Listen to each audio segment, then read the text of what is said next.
G'day, my name is Tom and I've just arrived at work this morning, which is Will's house, and I'm a little bit nervous about walking in because I don't know how Will's doing after the events of the weekend.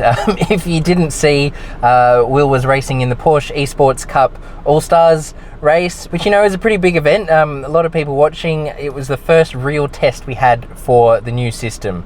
The triple 65-inch screens with the traction and motion and head tracking and head cams and all this stuff. I'm just going to start walking down the driveway and get in there.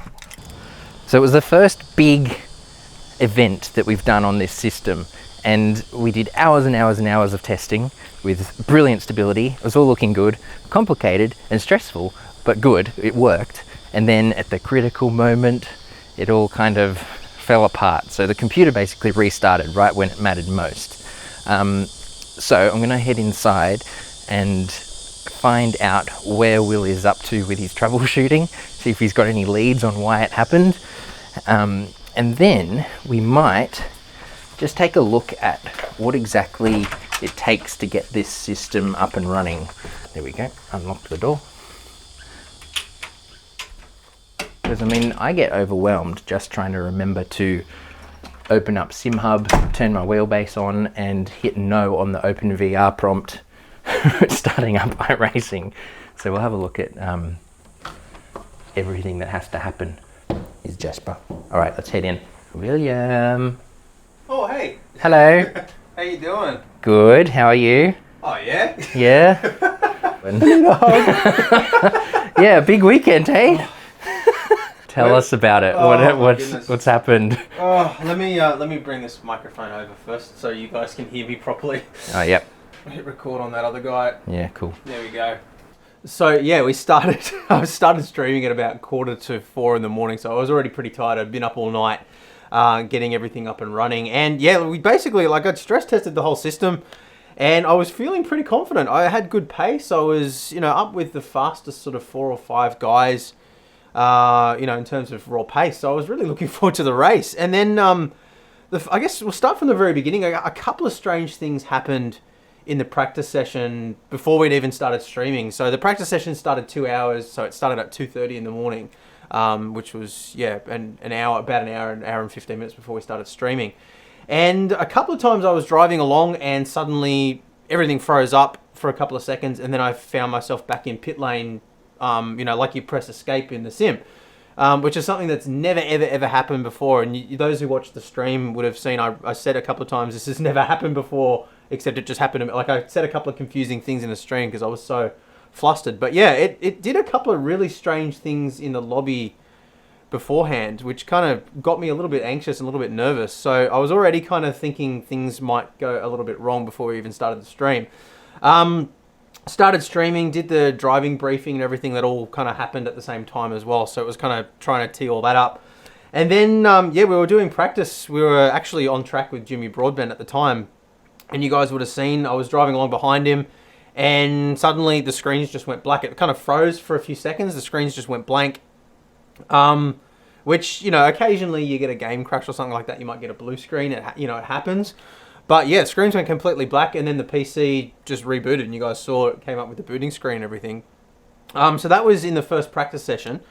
And then got everything back up and running again. And I think part of the problem is just the process of, what's involved in getting everything running up and, running again with this once you reboot. So we got back up and running again. By that time, it was very close to the start. In fact, I think qualifying had already started by that point. So we jumped in the qualifying session, got up and running.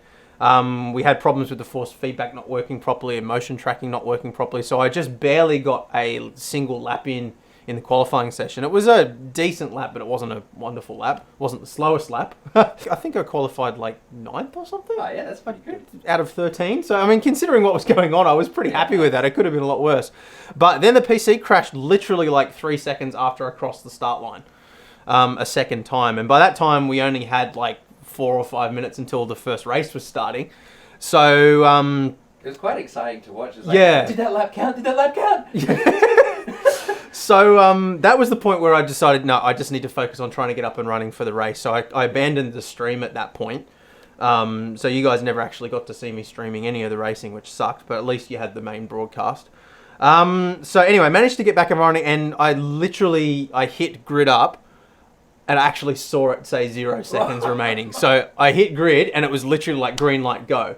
Yeah. So I didn't even have time to think. I didn't have time to test anything. It was literally just jump in the session. So I went down the straight, got to turn 1, realized that I had 2 major issues. I had no force feedback for one.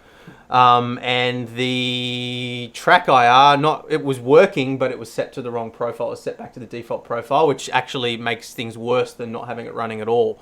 So you end up with the dash. Yeah, the dash was like literally just floating from side to side on the screen. Like there was no way I could drive it, and I think I ended up spinning in like turn 3 or something. And of course, there was a whole bunch of screenshots of that all over Twitter, or like grabs from the replay. So I managed to get back to the pits and went back in again. Still couldn't get force feedback working. And that was where you would have seen on Twitter, there was a couple of people posted a picture of my car crashed into the pit garage door thing. So at this point it was just like, reminiscent of Hamilton running up the backside of the button in the exactly. So it was like, at this point I'm just thinking, like, you couldn't write a more disastrous script for this. So I exited out, had a bit of time, thankfully, before race 2 to kind of get things running. So I ended up just driving around at the back of the field, like 3 or 4 laps down for race 1, which of course put me at the front of the grid for race 2 because it was reverse grid. Yes. So managed to get everything working, and yeah, so everything actually did work in race 2. I was just so kind of flustered and just by that point that I ended up making a silly mistake. And so what actually happened there, and you guys would have seen on Jimmy's stream, it kind of, the end result was it basically ruined his race, which sucked. But it wasn't a PC crash. It wasn't any hardware related issue. Basically what happened was I came into that turn. I started to spin, as you do on cold tyres in the Porsche 911 Cup car. It's a bloody hard car to drive. It's a really difficult car to drive. And I will add that I think 3 other people had already spun by that point as well. Gamer Muscle took out like half the field, I think, in turn 1. Poor guy. But so I touched the inside. It was basically the same thing that happened to Gamer Muscle. I touched the inside curb. And I'd actually spun in that same place when I was doing my practicing so many times. I kind of knew what to expect from the car.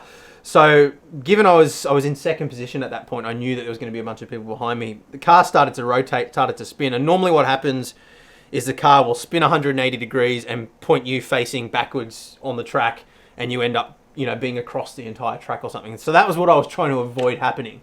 So the car started to spin. I immediately, once I kind of felt like the car was pointing at an angle where it should kind of go off into the grass, I started to brake a little bit to kind of cause the car to stop rotating, but sort of try to make it go off the track so that I wouldn't end up in everybody else's way. But ultimately what ended up happening is all 4 wheels locked up. I ended up sort of just skidding to a stop right in the middle of the apex, and Jimmy had nowhere to go. F's in the chat. F's in the chat, yeah. So, I felt really bad about that because obviously it ruined his race. I've spoken to him since. I put a post up on his Discord community last night as well, just saying sorry, I ruined his race.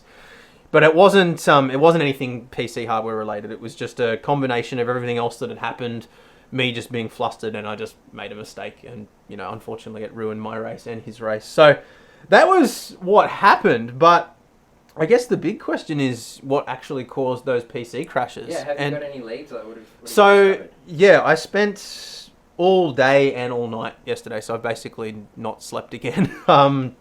Just trying to sort of get to the bottom of this. The weird thing is that, and obviously it looked like a power issue on stream. Like obviously when the PC just reboots like that, that's kind of the first thing you'd think. Now on the stream I said that I thought maybe it was related to the network somehow.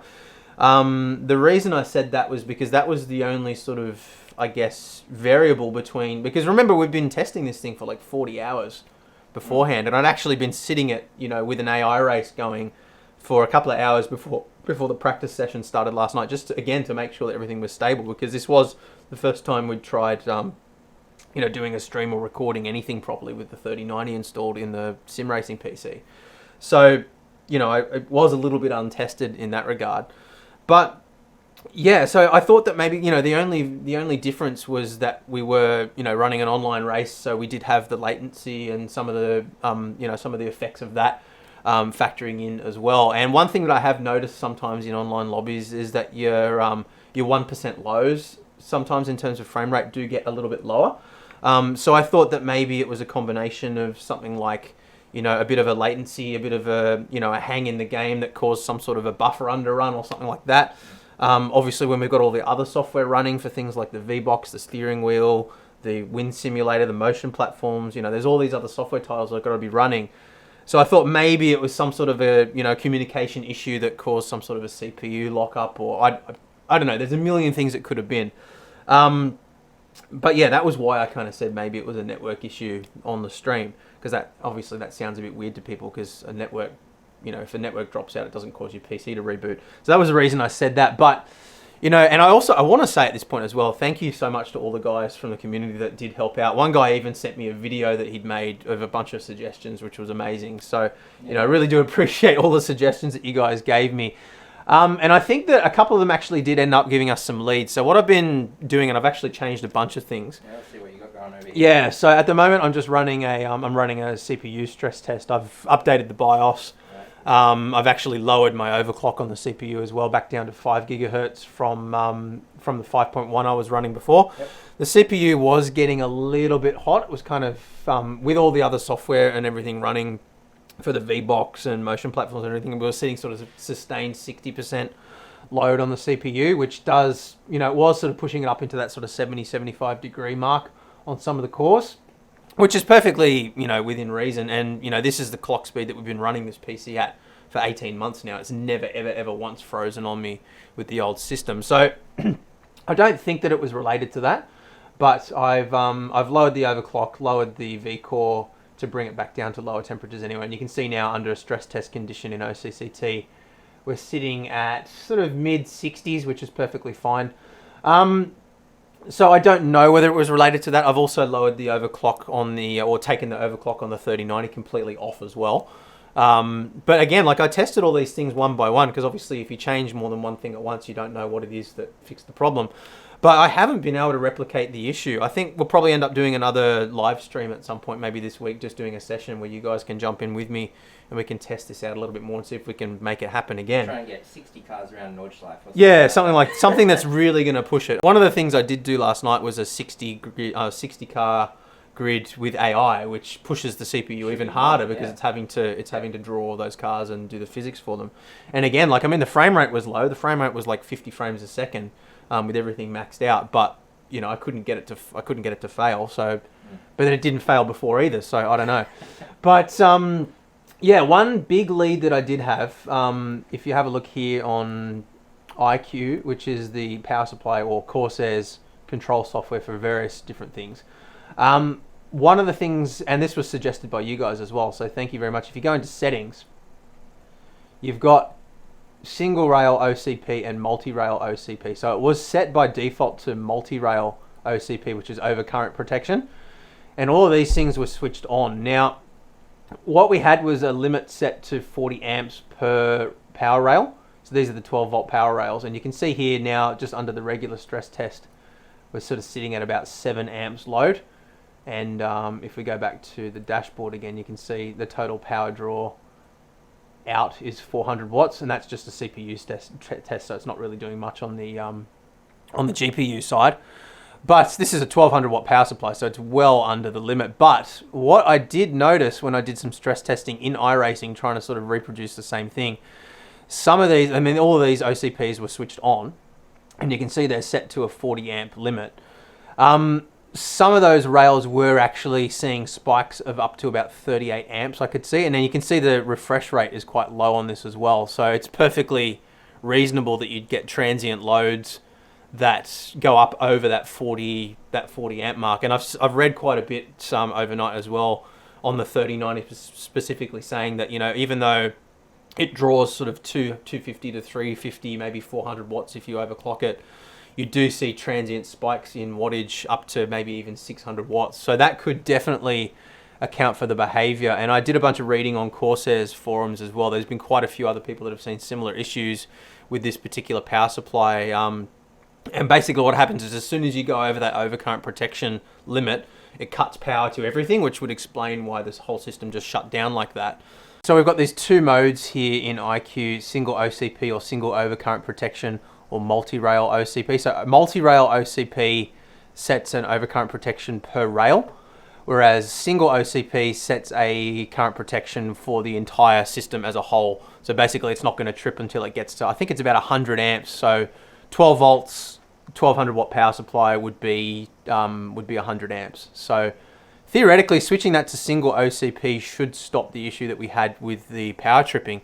But again, I haven't been able to replicate the issue other than if I do set it to multi-rail OCP and then drag the sliders down to underneath the current limit, then it does exactly the same thing as what we saw when we're streaming. So that, I think, is probably the issue, but I've done a bunch of other things as well just to sort of try to mitigate any other underlying problems that could be there. So I updated the BIOS, underclocked the, well, not underclocked, but clocked down from what I had, the CPU, checked memory voltages, had plenty of headroom, all the other voltages as well. I added a little bit more headroom in there for the motherboard.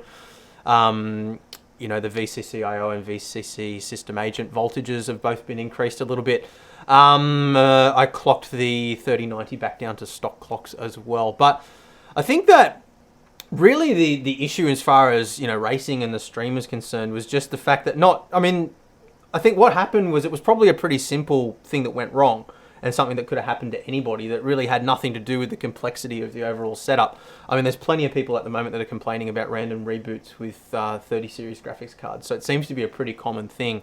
And I do think that it is power supply related. But, you know, I don't think I've ever been in a stream where somebody hasn't had to, you know, reboot a computer or restart a stream. And I mean, Jimmy had problems with his audio just the same as I did at the start of the stream as well. So it's pretty normal to have, you know, something go wrong or have to reboot a computer or something like that, you know, when you're doing this kind of thing. But the problem for us specifically was more just the time it takes to get everything up and running, get all the software packages loaded again once we do reboot the computer. That's kind of what messed things up. So, yeah, so I was mentioning before that I feel very, very overwhelmed just by remembering to open the 3 things I need to do before going for a race. So there's, I've got to turn my wheelbase on. I've got to open that's Sim important. Hub, Yeah, and then I've got to press no on the Open VR prompt. And I always forget.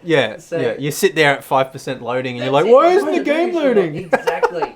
So if I'm overwhelmed by that, can you show us just what you have to do to get racing? Okay, all right. So we'll let's ignore the streaming side of things and cameras completely. Oh yeah, like that's no big thing. Because that's, you know, I mean, obviously that adds stress as well. And I kind of showed you how that works in the last video, so we don't really need to go over that again. But yeah, I'll jump in the rig now. Yeah. And actually just show you exactly what's involved from a cold boot. All right, so we'll start from the very beginning here. We've got to turn on the motion platform. It's really weird that this doesn't have an emergency stop button or something that you can access from the cockpit itself. So you've got to actually get out, switch that on, and then that's going to do its startup dance. Run away before it chops your head off. Yeah, so you've got to be really careful that there's nothing that's going to snag or hit anything beforehand. We've got to turn on the seat mover as well, so that gets switched on. And that does its little dance as well. The cooling fan will spin down on that in just a moment as well. We've got to plug in our race logic as well. Again, like, none of these things have power switches, which is really, like, I mean, I guess it kind of makes sense, but it'd be so nice if they had a power switch that you could just flick on and off. So if you just leave that plugged in all the time? It just runs all the time, yeah. So, which isn't ideal. So I always just unplug the power so it's not sitting there on all the time. Yeah. Same deal with the Cube Controls wheel as well. That doesn't have a power switch, so I've got just a USB connection here that I have to plug in every time I want to use it. So I plug that in, and again, like, that creates an opportunity. If that comes unplugged while I'm driving, then I lose shifters, I lose everything. So have to be really careful of that too. I mentioned that in the review that I did of this wheel. I thought it was kind of ridiculous that it didn't have a power switch. I love the wheel otherwise, but yeah, I was just thinking, gee, that looked cool booting up. Yeah, it does look pretty cool. Then we've got to switch on the wheelbase. So that's just the emergency stop switch down here. There's a bit of a story behind that as well. I managed to actually break the connector off the PCB on my emergency stop switch when we were installing the traction loss system a couple of weeks ago because I had it in a dangerous position. So I've moved that now, so I can't do that again. If that's broken, then you can't use the exactly. Couldn't use the base. Couldn't use the wheelbase at all because the emergency stop button was broken. So that's booted up now. Yeah. So everything else is running. Everything's powered up now. So this is the point where we can jump in the rig. So normally, like before starting a stream, obviously this would all be done. Everything would be up and running, and you'd kind of be ready to go. So let me jump in the rig now. Which is also quite a feat. Yeah. Watch the camera. Watch the screens. Yeah, you gotta. We haven't put the base plate in down here yet either, so you gotta be really careful you don't get your feet all over that. I'm gonna order that from SimLab. Actually, sell a tray, like an under tray thing. So I'm just gonna pick up one of those. It saves us having to fabricate something. So I'll order that pretty soon. So we're gonna kind of jump in. Okay, and this is where the fun starts. Okay, so assuming that we're kind of at this point from a cold boot, so we booted the PC up, everything's kind of there but not running yet. Now a lot of this can be automated, I just haven't gotten around to it yet, but the first thing I do is I make sure that Track IR is running. So Track IR is what we're using for the motion compensation for the whole thing. So I open that up and make sure that Track IR device has been detected. Now the other day, yesterday actually, I did have an instance where the driver for the receiver just uninstalled itself for absolutely no reason, and it wasn't detecting it. It wouldn't reinstall the driver either. I had to go in, uninstall the software, and I was absolutely shitting myself that it was going to lose the profile. So yeah, that was all good. So Track IR is running here, but you can see it's defaulted to the default profile, even though we've set it to iRacing and exclusive. And this is what happened in race 1 yesterday. I opened Track IR, but I forgot to check that I had the right profile running. So it was just accelerating and throwing the view all over the place. So once that's up and running, we do that. Then we need to hit F12 on the keyboard as well to calibrate it, so that where we're sitting is the center mark. And you can see it jumped back into, so if I move that now, it'll go a little bit off. And then if I hit F12, it should jump back to the center. So that's Track IR up and running.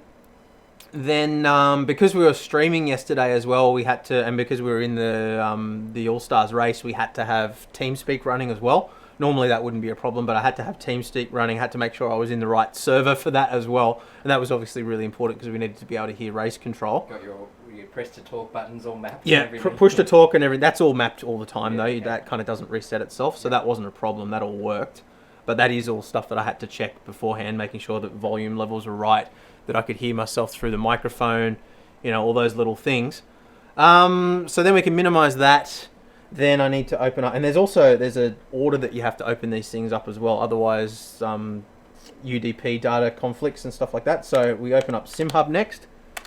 So what I really need is another Stream Deck that I can just push buttons for all these things to launch them all. So SimHub's up and running. So that's going, we can minimize that. So that is now, that's controlling our butt kicker as well as our wind simulation. And it's also operating as a UDP relay for some of the other software. So it's taking the UDP data and then spitting it out to a different port.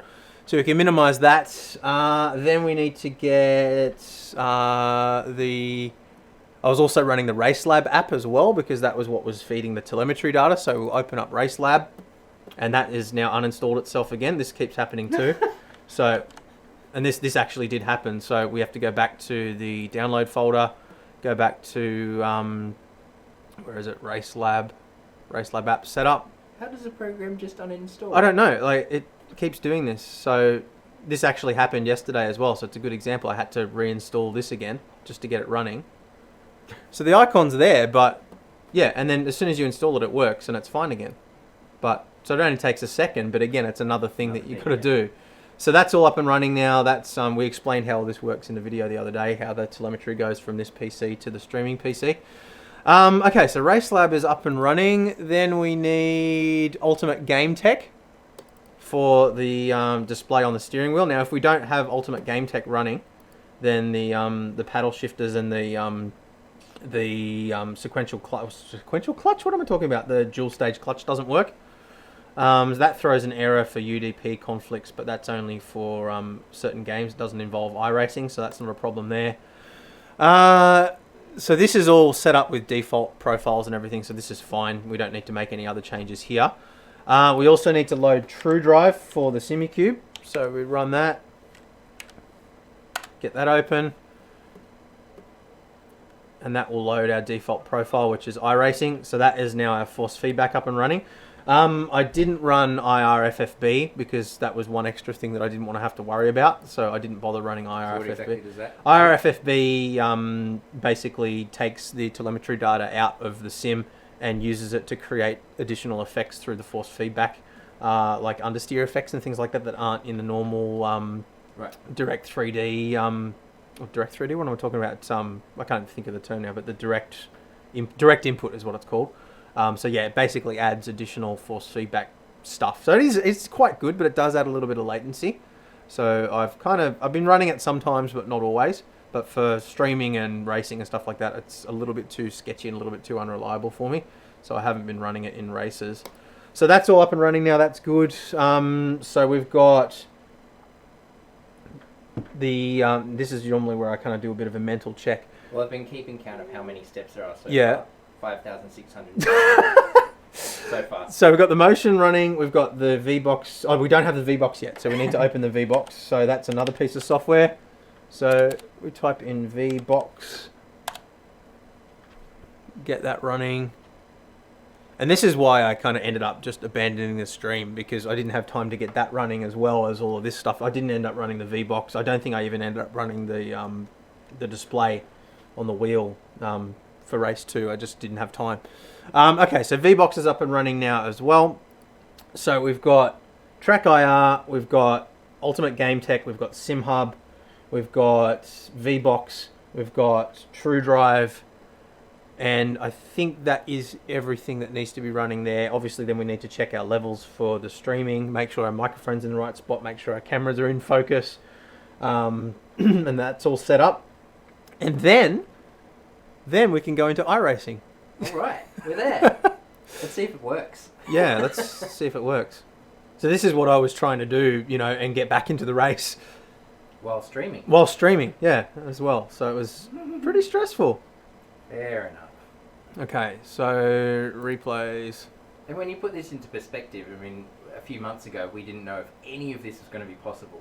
That's right, yeah. We didn't know whether any of this was going to work. And I think that, there's still obviously some work to do in, automating a lot of this launching process. We can set up macros to get the software running. Yeah, and not to try and sound defensive or anything, but we are genuinely thrilled with how this is working. I mean, I am. Yeah. I mean, when it works, it's amazing. It's just like it's amazing. And again, you got to remember that this is built primarily as a content creation tool. This isn't something that I recommend everybody go out and do, and not because any one component is problematic or anything like that. It's just when you put so many things together, you create the opportunity for this kind of thing to happen, and that's just the reality of it, because you're relying on so many different independent systems. And I think that's probably the difference between a consumer setup like this and a setup that you'd have in a professional simulation environment where all the software is written specifically for that implementation. So I would imagine there's things all running through the one software package, and it wouldn't be so cumbersome to get everything up and running. There you go. I forgot to click on the VR prompt. Sitting on 5%. There we go. Sitting on 5%. I'm going, why isn't it loading? Oh, we've all been there. Yeah. So, all right. Everything's working. And one of the things that I've always loved about the channel, since well before I was involved, is your little slogan you had in the early days: boost all the things. Boost all the things. Boost all the things. And you said that you like to do things that things weren't meant to do. Yeah, I like to make things do things that they weren't designed to do. Exactly. And that's kind of what that's always been my hobby, and that's kind of this whole thing kind of summarizes that pretty darn well. Well, that's the whole basis of the channel. Exactly. Like, I never said that I was a fast sim racer. You do pretty well, mate. I do all right. Don't underestimate yourself. You do well. Okay, so we'll go through this slowly. So, as I was saying earlier in the video, like, you kind of when I've spun here before in practice, which did happen a lot of times, I actually spent quite a lot of time kind of trying to learn how the car behaves when it's spinning, so I could control the spin and not end up spearing across the track, which is exactly what ended up happening. So at this point, everything was okay, and then it was here that the car started to rotate. Okay, so I'm sliding. I realized that, okay, I'm correcting now. You can see my steering input's correcting. Jimmy's already right up me, and then that's where I realised that I was going that way. So what I tried to do was brake so I'd go off into the grass rather than just spinning, but then there was nothing I could do. He launched you. Yeah, I mean, like, genuinely, there was nothing that he could do. Because if he'd hit the brakes, he just would have slid straight into me anyway. That's one of the problems with this car, or one of the difficulties with this car. There's Emily already up to whatever position she is. She would have started at the back, did she? Yeah, she's already up to third. Oh my gosh. So Emily, she races V8s? That's what she's most well known for, yeah. She's a similar car. Similar kind of car to drive, yeah. But yeah, I mean, that's one of the difficulties with this car is that you, like, if you do brake a little bit too late to try and overtake somebody, you just end up spearing off the track. Like, it's very much like you can't brake deep and that kind of thing. Like, you just end up crashing. So there's nothing that Jimmy could have done to avoid that, unfortunately. It was just one of those things. But anyway, yeah, that's basically what happened. That's why we had to end the stream, and that's why things went a little bit pear-shaped in race 2 as well. So yeah, we'll do a bit more work on trying to automate the whole process of getting all the software launched, so that you know, when the inevitable happens and we have to reboot a computer midstream, it doesn't take 10 minutes to get everything up and running again. There is still some work that we can do there to achieve that, I think. So there's some things we can do. But shall we set up a community race this week? Yeah, I think that'd be a good idea. I think that the one thing that is still untested is we still don't know exactly why the system froze like that. I mean, we've done a couple of things to try and mitigate it, but I haven't been able to actually reproduce the problem. So I think that the best way to test that would probably be to do another online lobby. Try to create exactly the same conditions that caused the problem before and see if it happens again. That's really all we can do at this point. The more people we have in that session, the better to test it. So everyone's help. Yeah. So what we'll do is we'll put up details on a Discord community. So jump in the Discord community if you're not already. I'll put up the details for that in the description of this video. But we'll also, when we decide exactly when we're going to do it, we'll put the details up on the community section of YouTube as well for you guys. But we'll probably make it a password protected thing and put the password on Discord so it doesn't get crazy. But yeah, like, that's basically a rundown on what happened yesterday, why it was stressful, and the lessons that we can learn moving forward from it. So hopefully you guys have found the video interesting. And yeah, apologies again to Jimmy for ruining his race. Yeah, it's just one of those unfortunate things. But yeah, we'll come back better and stronger next race. Hopefully have some good battles. We've got another race at where is it? Where did I say it was? Barcelona. Yeah, Barcelona on Sunday. Same time again. So, well, Saturday you guys time mostly, but 4 a.m. in the morning on Sunday for me. So we'll spend a bunch of time this week getting everything stress tested, get everything as stable as it can possibly be, and hopefully have a good race this week. So see you later. See ya. Bye.